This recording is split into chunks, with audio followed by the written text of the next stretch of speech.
Bienvenidos una vez más a un episodio de nuestro podcast, de nuestro canal Autores UJAT. Ya saben, todos aquellos que nos siguen, nos puedes encontrar en Spotify y también los videos disponibles de manera completa en YouTube. Hoy en el estudio tenemos a un investigador notable de la Universidad Juárez Autónoma de Tabasco. Él es el doctor José Leonardo Cetina, y bueno, él es matemático y publicó una obra bastante interesante, que es una obra con la que vamos a charlar ahorita. Y bueno, no necesitaría leer todo el currículo del doctor Leonardo, porque pues es muy amplio. Entonces nos vamos a centrar básicamente en la obra del doctor Leonardo. Doctor Leonardo, muy buenos días y muchísimas gracias por aceptar la invitación aquí a nuestro programa Autores UJAT. Sí, muchas gracias, doctor Pablo Marinolán. Estamos aquí ya dispuestos a comenzar con la entrevista. Doctor, una pregunta obligada en Autores UJAT es ¿cómo surge el escribir? ¿Cuál es la idea y cómo surge esta idea de escribir esta obra que nos tiene aquí ocupados a todos, que es Aprendiendo a Demostrar, un libro para adquirir la habilidad de utilizar 6 métodos elementales? Sí, debido al auditorio que, bueno, probablemente no esté muy familiarizado con la matemática, yo quisiera situarlo un poco en el contexto histórico, empezando, digamos, desde los antiguos griegos de la era clásica hasta nuestros días. Precisamente esas personas nos legaron sobre todo 3 tipos de actividades que hasta ahorita apreciaban mucho, son originales de ellos. La primera es la democracia, la segunda es la lectura en silencio, y la tercera, los métodos elementales de prueba, que es de lo que trata el libro que escribimos. Bueno, digamos que los antiguos griegos de la época clásica son los inventores de la democracia, aunque ellos lo aplicaron solamente en sus ciudades-estado, pero bueno, y recibían solamente a los varones libres, pero nosotros lo hemos adquirido como un bien, un valor de nuestra civilización, definitivamente. El segundo es este legado que tenemos de ellos, que es la lectura en silencio. También se enseña en nuestras escuelas básicas, y bueno, ya lo hemos adquirido como un bien, digamos, legado de los antiguos griegos. El tercero, bueno, digamos, este grupo de actividades son los métodos elementales de prueba, aunque los griegos solamente inventaron 5 de los 6 métodos actualmente reconocidos de prueba. De todos modos, bueno, pues fue un logro grandísimo que superó a civilizaciones muy avanzadas como la de Egipto y de los pueblos mesopotámicos, ya que ellos solamente legaron conocimientos muy generales acerca de, digamos, de geometría sobre todo y de números. Sin embargo, los griegos, digamos, de la época clásica, que va de 600 a 300 antes de nuestra era, debido, bueno, a su estructura, que era un estado esclavista, sus ciudades estaban esclavistas, podían dedicar mucho tiempo libre, digamos, a la filosofía, a la reflexión. Entonces, ese cúmulo de conocimientos que ellos habían recibido de los antiguos egipcios y de los pueblos mesopotámicos, con respecto a la geometría, tenían que ordenarlos de alguna forma para poder transmitirlos, digamos, y asimilarlos. Entonces ellos, o sea, todos los filósofos, se proponían deducir todos esos conocimientos geométricos que habían recibido a partir de un único arjé, así le llamaban, o principio. Sin embargo, la deducción a partir de un solo arjé, por ejemplo, requería probar, digamos, a partir de él, todo lo que conocían, lo que había sido recogido a partir de los conocimientos de los pueblos más antiguos. Entonces ahí es cuando a los griegos se les ocurre dar métodos de prueba, de demostración, que a partir de ese principio, de ese arjé, pudieran demostrar todos los conocimientos que habían recibido de civilizaciones más antiguas. Claro, ganaba precisamente los filósofos el que a través de un arjé podía demostrar más cosas usando métodos elementales de prueba. Entonces ahí viene que los griegos lograron los métodos elementales de prueba, digamos que los distingue de civilizaciones extraordinarias como los antiguos egipcios y de los pueblos mesopotámicos que no lograron esto. Ellos, estamos hablando de 6 métodos elementales de prueba, voy a citarlos. El método directo, la reducción al absurdo, el método analítico, la demostración por casos, exhibición de contraejemplo y la inducción matemática. Son, digamos, los que se consideran los métodos elementales de prueba en matemáticas. Entonces de ahí proviene de los antiguos griegos. Entonces, digamos, a partir de ellos se difunde. El que más, digamos, consiguió con esos métodos elementales de prueba, con los 5 primeros, fue el matemático Euclides, que vivió en Alejandría. Él escribió un libro que se llama Los elementos, digamos, de geometría. Resume a partir de 5 axiomas y 5 postulados todo el conocimiento geométrico de su época. Y fue un logro enorme, gigantesco, que lograron ellos. Lamentablemente, como sabemos, después de la caída del Imperio Romano, esos conocimientos se perdieron durante un tiempo, hasta que fueron rescatados en el Renacimiento. Sobre todo estos conocimientos de tipo geométrico, y otros se agruparon alrededor de Diofanto, un persa que escribió en la época ya del Imperio Romano, en el 250 de nuestra era. Entonces, estos conocimientos permanecieron ocultos durante la Edad Media y parte, digamos, del Renacimiento, hasta que fueron redescubiertos. De hecho, uno de los que tradujo bastantes libros de los antiguos, que fue Francisco Maurolicus, un siciliano, fue el que descubrió el 6º método de demostración, que es la inducción matemática. Pero, por el momento, los griegos solamente aplicaban los conocimientos, digamos, los métodos de prueba de la geometría a la geometría, los de la teoría de números a la teoría de números. Sin embargo, se iban desarrollando otras materias en matemáticas, como el álgebra, que era de ascendencia árabe, la geometría analítica, que fue un invento de Descartes y Fermat, y el cálculo diferencial integral, que hicieron Isaac Newton y Gottfried Leibniz. Entonces, pero estos no tenían sustento, como el caso de la geometría y la teoría de números, que estaban bien sustentadas, digamos, por medio de métodos de prueba. Ellos lo que hicieron en su momento es usar la inducción que había inventado Maurolicus, pero lo usaron el tipo de inducción que se usa en física. Eso se le llamó el formalismo. Fue una etapa de la matemática en la cual no se usaba más que una inducción mal entendida durante los siglos XVI, XVII y XVIII. Entonces, ¿quién fue el responsable, el que tomó digamos, los métodos de demostración, además de la inducción matemática, los 5 métodos de demostración que dieron los griegos antiguos? Bueno, fue Gauss. Carl Gauss, en 1799, prueba el teorema fundamental del álgebra. Es un teorema algebraico y él lo demuestra usando los métodos de prueba de la geometría griega y de la teoría de números.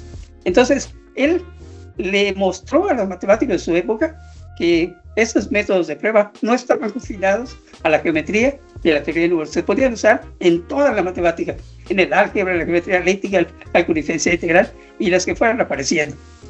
Él fue el que impulsó, digamos, estos métodos elementales de prueba. Por eso el siglo XIX, que fue poco después de su descubrimiento, fue uno de los siglos más explosivos de matemáticas. Digamos, donde las matemáticas fueron formalizadas completamente a partir de estos 6 métodos elementales de prueba. Y bueno, digamos, esa corriente llega hasta el siglo XX, siglo XXI, digamos, en esa época. Entonces, la cuestión es que mientras la matemática se desarrolla, no existe un libro, digamos, que permita acceder directamente a estos 6 métodos elementales de prueba. Entonces nosotros ahí encontramos un nicho, digamos, una región de oportunidad para poder, claro, digamos, dar un libro que enseñara a usar esos métodos elementales de prueba. Existen algunas referencias, pero del siglo XX, pero no llegan ni a 6, digamos, y además en idioma inglés, una de ellas ha sido traducida en español, todos están descontinuados y son más bien monotemáticos. Entonces nosotros vimos ahí una oportunidad para escribir precisamente nuestro libro, aprendiendo a demostrar, un libro para adquirir habilidad al utilizar 6 métodos elementales de prueba en matemáticas. Eso lleva, digamos, de la herencia griega hasta nuestros días y en particular hasta el libro que estamos ahora poniendo a disposición gracias a la Universidad Juárez Autónoma de Tabasco. No, excelente el recorrido, todo panorámico que nos ha mostrado usted, doctor. Es excelente como un contexto histórico del cual emergen todos estos métodos de demostración. Bueno, ya usted nos dijo que básicamente se concentra la mayor parte de los métodos de parte de los griegos. Yo me gustaría centrarme en una pregunta, que es la segunda pregunta que le quiero hacer. Viene el siglo XIX, como usted bien apunta, es un siglo efervescente en todos los aspectos, ¿no? Es efervescente, es un siglo donde también el positivismo empieza a emerger como una corriente no solo filosófica, sino también de una consolidación del pensamiento científico. Entonces yo le quería preguntar precisamente este segundo cuestionamiento. Es claro que en el siglo XIX se afianza esta noción de método, de claridad y de rigor, ¿no? Es algo bastante, bueno, que le debemos a estos pensadores del siglo XIX. Sí, sin embargo, yo tengo una pregunta. ¿A qué piensa usted que obedece esta tendencia y esta preocupación por buscar el método, la claridad, pero también el rigor de la demostración? Bueno, es por supuesto, para sustentar otras disciplinas científicas, ¿no? La física requiere mucha matemática.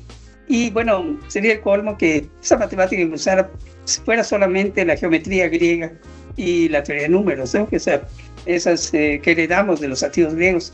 Entonces, por ejemplo, si bien Newton y Leibniz, más bien Newton, centró su física en la geometría de 3 dimensiones, pero se requiere más. Pronto se vio que eran necesarias, por ejemplo, los sistemas lagrangiano y hamiltoniano, 3 dimensiones físicas y 3 dimensiones virtuales, de todas las fuerzas, las velocidades. Entonces se requería, digamos, más matemática y desarrollarla para tan siquiera poder dar a la física, a la mecánica clásica, ¿no? La mecánica newtoniana. Entonces, digamos, y poco a poco fueron apareciendo más y más problemas. Los números complejos, digamos, la propia geometría analítica, el propio cálculo diferencial integral tenía que formalizarse porque, digamos, era un amasijo de conocimientos, igual que lo que les pasó a los griegos, que no tenían orden ni concierto. No era muy claro qué era verdadero, qué era falso, era muy, muy confuso. Entonces, precisamente la formalización de, digamos, en este caso, de la matemática a partir del siglo XIX significa partir de unos cuantos axiomas, como hicieron los griegos, y deducir todo el conocimiento usando métodos elementales de demostración.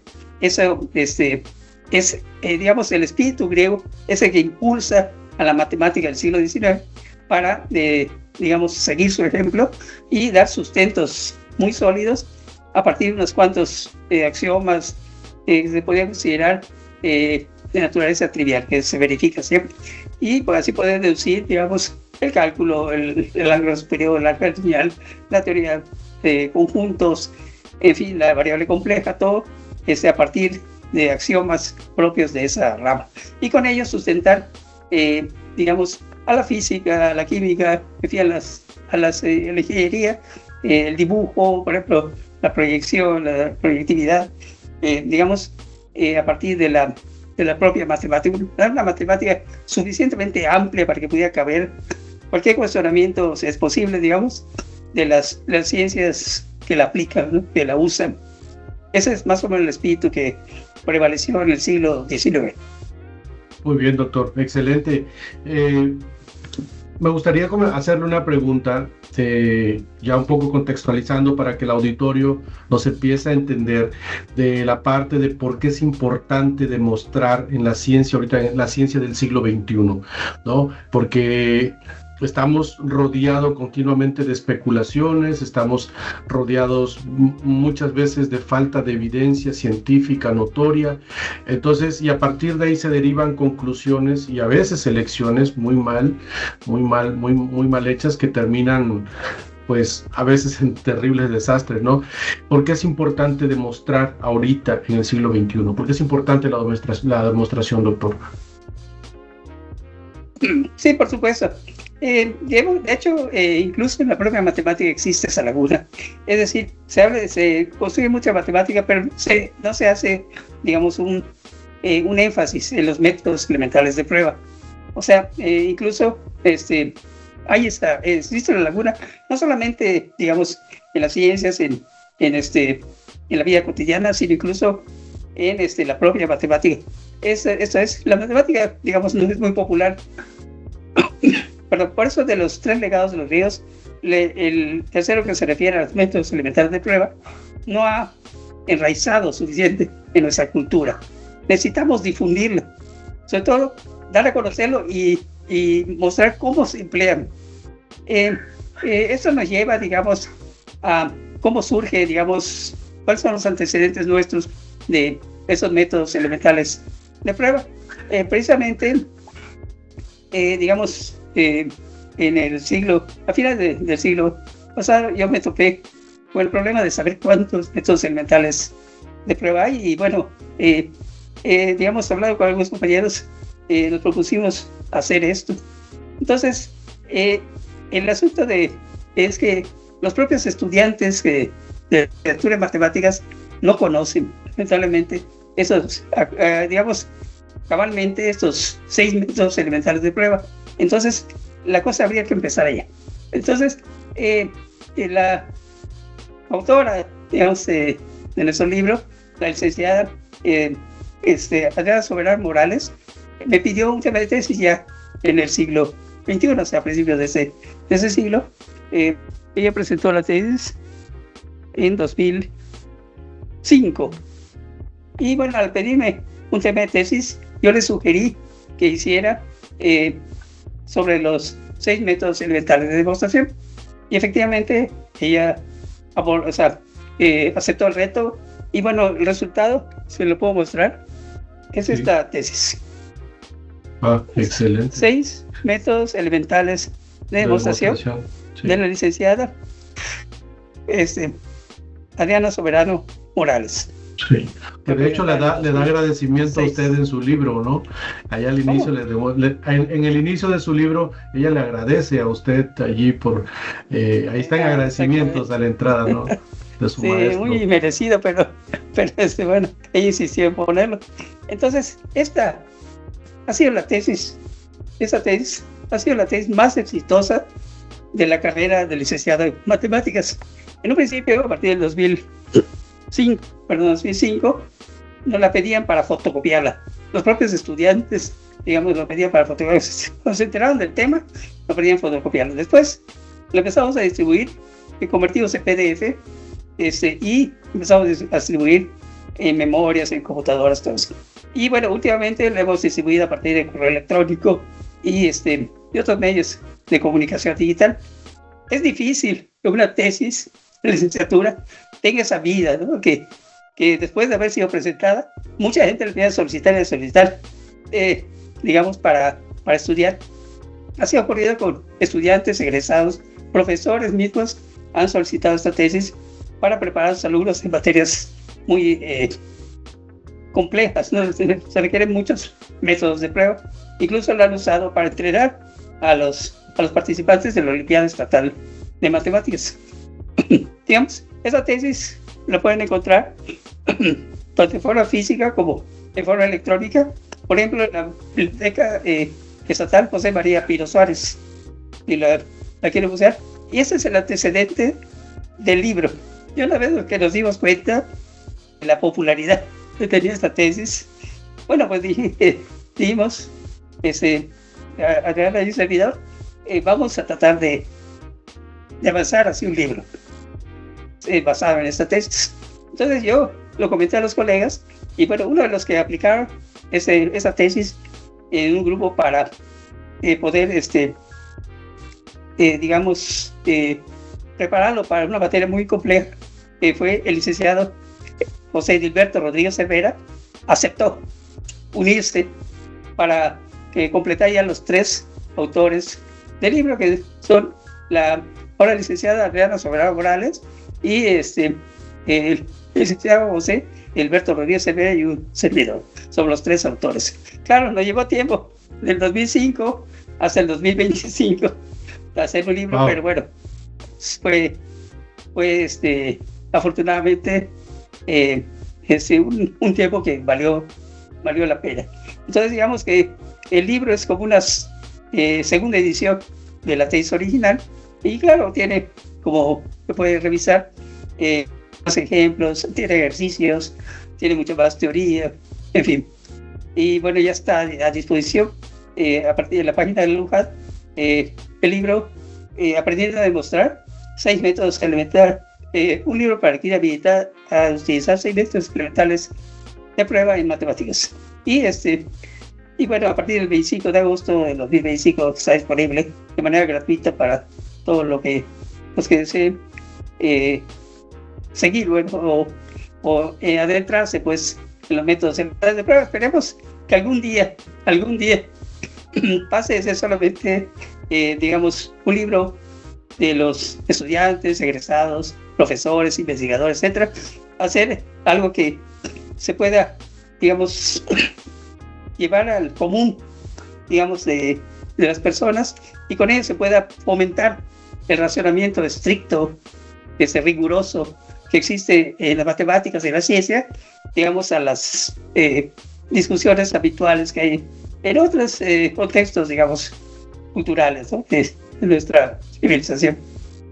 Sí, claro, doctor. Bueno, le comento aquí que nosotros tenemos instaladas unas métricas de su libro. Su libro no nada más tiene un entorno local y regional, sino tiene un alcance universal, porque bueno, esa es la idea de nosotros, de crear tecnología que permita a personas de todo el mundo poder consultar la obra, y bueno, este programa es parte de esa difusión que nos toca hacer a nosotros. Y pues yo quiero felicitarle, doctor, por este gran trabajo que hizo, y sobre todo acompañamiento y mentoría de un estudiante en que usted creyó en ella, y ella creyó, por supuesto, en sus maestros, y bueno, terminó en una obra de sumo interés para toda la comunidad científica. Bueno, el libro finalmente nos va a ayudar para tener estos 6 métodos al alcance. Y bueno, como usted recomienda, es importante poder combinar algunos de los métodos. No solamente un método va a servir estrictamente, ¿no?, sino hay que tener el conocimiento y el manejo de varios, precisamente para la resolución de problemas, ¿no? Y eso es algo bien importante, doctor. Y para nuestro público que no es como especialista en matemáticas, porque tenemos un público bastante variopinto, muy general, yo le voy a comentar algo. Acaban de salir los resultados de las pruebas a nivel nacional, y bueno, ocupamos un lugar bastante deshonroso de nuestros estudiantes, de nuestras escuelas. ¿Cuál piensa usted, doctor, que sería como el problema de un bajo rendimiento en matemáticas y este deshonroso últimos lugares que estamos ocupando a nivel nacional? Desde la educación primaria se ve la diferencia entre por un lado la matemática y las otras demás ciencias, y se debe a que la matemática no solamente es memoria. Generalmente cuando estudiamos español, estudiamos geografía, estudiamos digamos algo relacionado con ciencias sociales, con la botánica, en fin, es más bien pura memorización. Lo que diferencia, digamos, a la matemática desde un principio es que existen los algoritmos. Ese es el problema que aparece desde el principio. Para sumar, digamos, números, se requiere saber el algoritmo de que cuando uno suma y se pasa de 10, hay que dejar la cifra de unidad y subir la decena para poder aplicar el mismo procedimiento de suma con las decenas, y así, si se pasa de las decenas, subir las centenas. Ese manejo, digamos, digamos, no es solamente memoria, sino requiere una habilidad para manejar procedimientos que generalmente se conocen como algoritmos. Basta esa diferencia, que no sea solamente memoria, para que veamos los resultados terribles que tiene, digamos, en los estudiantes, de que tengan esa mentalidad operativa, no solamente retentiva, sino esa mentalidad de operar, de trabajar con resultados. Y eso hace la enorme diferencia desde la primaria, entre la enseñanza de la matemática y la de las demás disciplinas, ¿no? Entonces, bueno, pues es algo inherente a la matemática, y está muy relacionado desde luego los métodos elementales de demostración, digamos, por el procedimiento que requieren. Entonces, bueno, a mi opinión, esa es la razón por la cual se dificulta la matemática desde el nivel primario, ¿no? Y bueno, por esa diferencia que tiene con las demás materias, pues creo que se tiene que tratar de acostumbrar a los estudiantes a operar con algoritmos a través de juegos, en fin, para ver que pues lo mismo que hacen, por ejemplo, jugando, pueden usarlo en matemáticas para hacer, digamos, operaciones. En fin, habría que desarrollar más esa idea, pero creo que por ahí sería el camino para resolver estos problemas acuciantes pues, de la educación desde la edad temprana. Sí, le pregunto esto porque se ha visto como un desvinculamiento de, digamos, de la investigación superior en la parte de matemáticas y las personas que imparten, los docentes de primaria o secundaria o preparatoria que imparten las matemáticas, ¿no?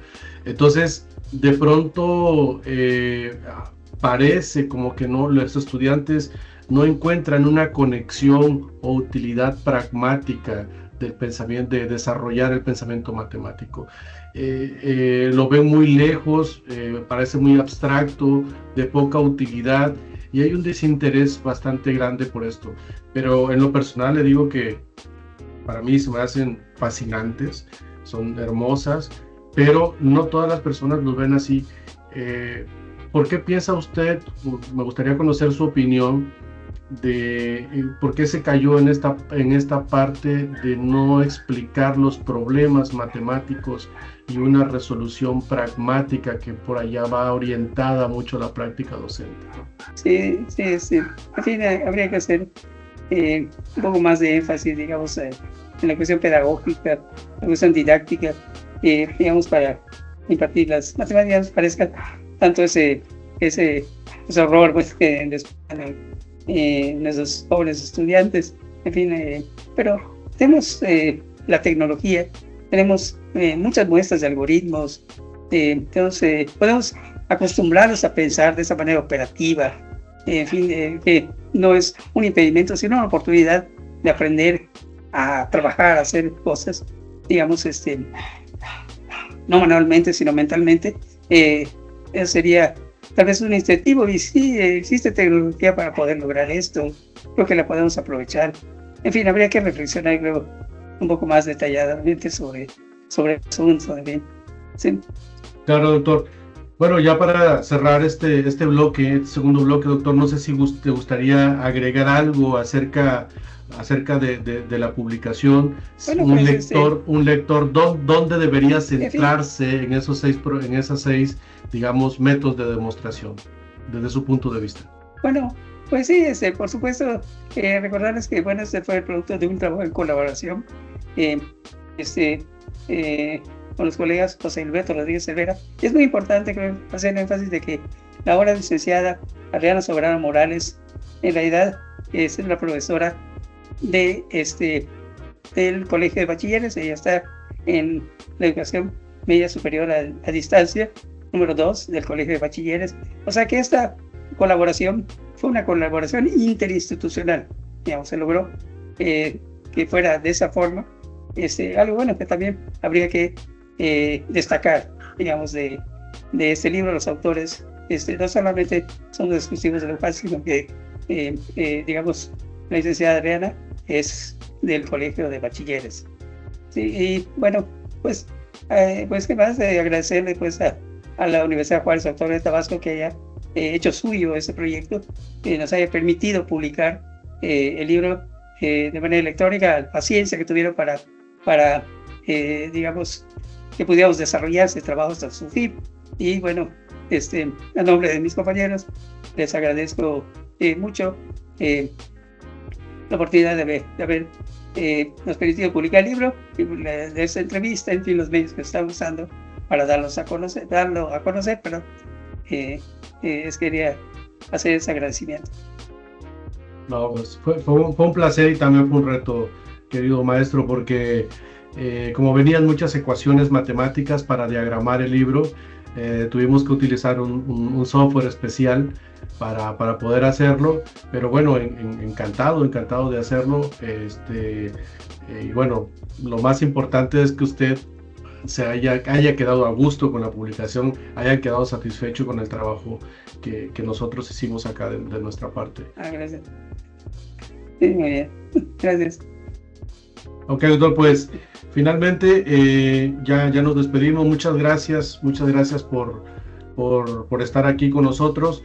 Yo no me quisiera despedir del público, querido doctor, sin antes nos platicara un poquito, ya para cerrar ya definitivamente, cómo fue su experiencia de publicación con Editorial UJAT. Si nos pudiera describir un poquito cómo fue su experiencia. Bueno, por supuesto, fue muy grata la experiencia. Es la primera vez que me toca participar, digamos, en la elaboración de un libro.